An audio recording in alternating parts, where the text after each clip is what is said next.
Tuluyan ngayon nakalabas ng kulungan itong si Princess. Matapos kasi na kinonsensya ng gusto itong si Pusoy. Hindi siya nakatulog ng mga ilang araw, kaya napilitan na nga siyang magsalita dahil ayaw na niyang magdusa pa ng tuluyan.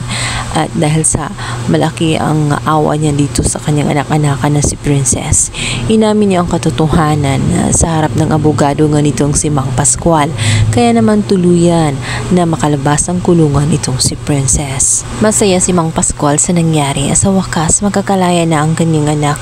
Tumanaw nga ng utang na loob itong si Pusoy dahil matapos nga makalaya siya sa kulungan ay kinupkup nila ito at itinuring na parang pamilya. Tinulungan pa nga ito na makahanap ng trabaho.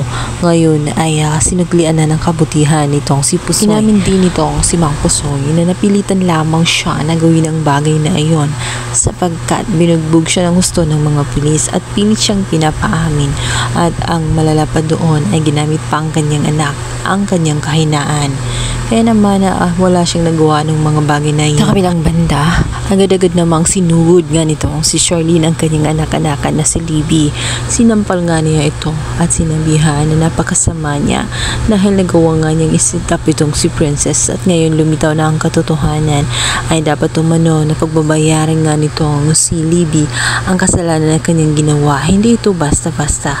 Sinira niya ang puri nga nitong si Princess. Ginulo niya ang buhay nga nitong si Princess at dapat magayag siya sa kanyang kasalanan at nang matauhan bilang banda, naghain naman ng kaso itong si Mang Pascual laban nga dito kay Libby dahil nga sa ginawa niya na paggugulo dito kay Princess kung saan inaakusahan nga niya ito sa kasalanan na wala naman talagang kinalaman itong si Princess at ngayong napatunayan na ang lahat na wala talagang kasalanan ay babalik rin na nga nila at ngayon ay si Libby na nga ang makukulong dahil sa kanyang ginawang paninira. Na nga itong si Libby at hindi na niya alam ang kanyang gagawin hanggang sa pabalitaan nga itong si Divina. Agad naman niyang dinalaw ang kanyang anak na si Libby sa loob ng kulungan at sinabihan na huwag mag-alala dahil gagawin din ang lahat-lahat.